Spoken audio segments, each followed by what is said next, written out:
La carta de Pablo a los Romanos es una de las cosas más extensas e importantes que fueron escritas por el hombre anteriormente conocido como Saulo de Tarso. Él fue un rabí judío que pertenecía a un grupo conocido como los fariseos. Él era apasionado y devoto de la Torá de Moisés y de las tradiciones de Israel, y veía a Jesús y a sus seguidores como una amenaza. Pero después tuvo un encuentro radical con el Jesús resucitado, quien lo comisionó como un apóstol, como un representante oficial al mundo de los no judíos, que en la Biblia se conoce como el pueblo gentil. Así que empezó a identificarse con su nombre romano, Pablo. Viajó alrededor del antiguo imperio romano contándole a la gente acerca de Jesús, el Rey resucitado. Y después, formando a los seguidores de Jesús en estas nuevas comunidades llamadas iglesias.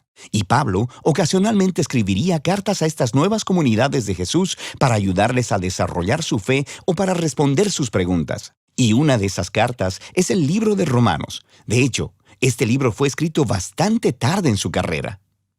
Sabemos por el libro de Hechos que la iglesia en Roma ya había existido por algún tiempo y que estaba formada por seguidores de Jesús, tanto judíos como no judíos. Pero en algún momento el emperador romano Claudio había expulsado a todos los judíos de Roma. Y después de aproximadamente 5 años, a todos estos judíos, incluyendo a los judíos seguidores de Jesús, les fue permitido regresar. Y cuando regresaron, encontraron una iglesia que se había hecho muy no judía en costumbres y prácticas. Así que esto creó mucha tensión. Así que para los días de Pablo, la iglesia en Roma estaba dividida. La gente no se ponía de acuerdo acerca de cómo seguir a Jesús. Estaban debatiendo acerca de si los cristianos no judíos deberían celebrar el día de reposo, comer kosher o ser circuncidados. Así que Pablo escribió esta carta para lograr varias cosas. Él quería que esta iglesia dividida se unificara, y con fines prácticos, él esperaba que la iglesia en Roma pudiera convertirse en una base para extender su misión más hacia el occidente, hasta llegar a España.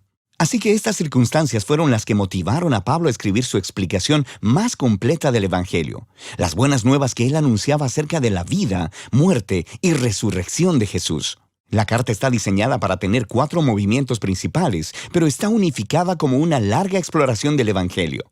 El Evangelio, dice Pablo, primero que nada revela la justicia de Dios, y luego también crea una nueva humanidad, la cual cumple una promesa de Dios a Israel. Así que este Evangelio es lo que unificará a la iglesia. En este video solo exploraremos las ideas de los capítulos 1 al 4. Así que Pablo empieza presentándose a sí mismo como un apóstol llamado por Dios para dar a conocer el Evangelio de Jesús, quien es el Mesías de Israel, que fue levantado de los muertos como el Hijo de Dios, Rey de las Naciones. Y Jesús ahora llama a toda la humanidad a colocarse bajo su gobierno de amor. Y Pablo dice que esta buena nueva sobre el Rey Jesús es, primeramente, poder de Dios para salvar a las personas que confían en Él. Y en segundo lugar, revela la justicia de Dios. Ahora, justicia es una palabra del Antiguo Testamento llena de significado para Pablo. Describe el carácter de Dios, que Él siempre hace justicia, lo que es recto y lo que es bueno, pero también que Él es fiel y justo para cumplir sus promesas. Y Pablo dice que la historia de Jesús muestra cómo Dios ha hecho ambas cosas. ¿Cómo? Bueno, primeramente hace un creativo recuento de los capítulos 3 al 11 del Génesis. Él muestra cómo todo el mundo gentil, todas las naciones, están atrapadas en una espiral de pecado y egoísmo. El corazón y la mente humana están quebrantados, dice Pablo. Le hemos dado la espalda a Dios para abrazar la idolatría, que quiere decir buscar significado en las cosas creadas y entregar nuestra lealtad a esas cosas y no a Dios. Esto resulta en una distorsión de nuestra humanidad y en comportamientos destructivos. Y lo que queda es una humanidad culpable delante de un Dios justo y recto. A lo que el pueblo de Israel podría decir, bueno, entonces es algo bueno que Dios escogiera a nuestro pueblo de entre las naciones. Él nos salvó de la esclavitud en Egipto, nos dio las leyes de la Torá y en ellas el día de reposo y el comer kosher y la circuncisión. Y todas estas leyes nos muestran la manera de vivir como el pueblo santo de Dios. Pero no tan rápido, dice Pablo. Él también les recuerda la historia de la Torá y del resto del Antiguo Testamento, el cual demuestra que Israel era tan pecaminoso, idólatra y moralmente quebrantado como el resto de la humanidad. De hecho, Israel es todavía más culpable que los gentiles, dice Pablo, porque ellos tienen la Torá y deberían saber cómo son las cosas. Así que, concluye Pablo, toda la humanidad, gentiles e israelitas, están desesperanzadamente atrapados y son culpables delante de Dios. Pero esa no es la última palabra. Las buenas nuevas de Jesús son la respuesta de Dios.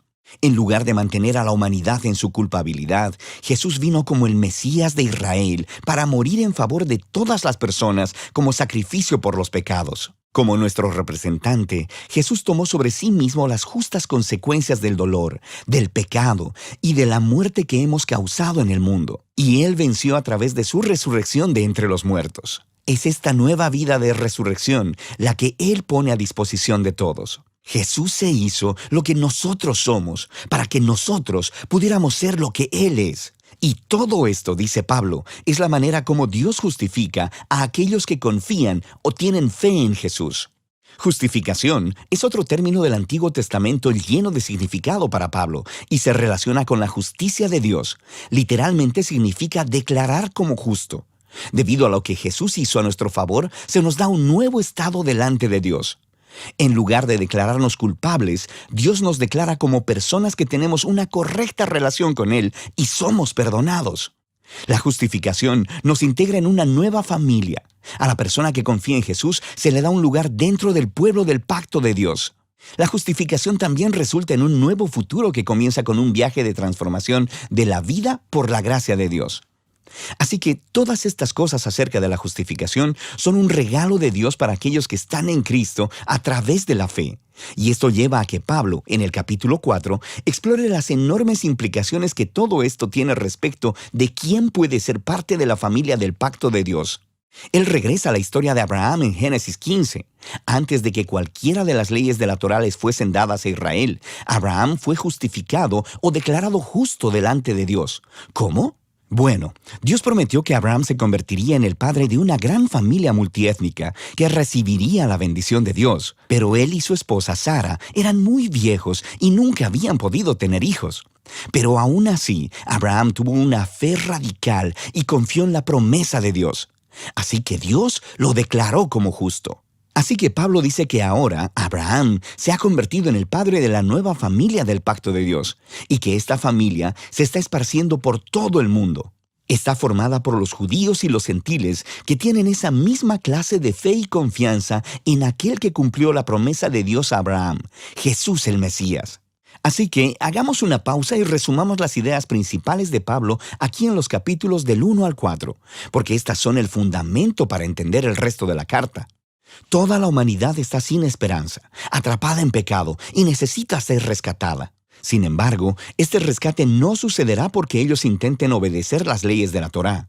En lugar de eso, el carácter justo de Dios le ha movido a rescatar al mundo a través de la muerte y resurrección de Jesús, de modo que Él pudiera crear esa familia multiétnica de Abraham basada en la fe como su nuevo pueblo del pacto.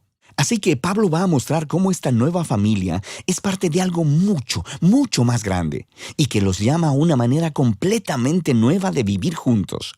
Pero todo ello estará basado en estas ideas centrales exploradas en los capítulos del 1 al 4 de la carta de Pablo a los Romanos.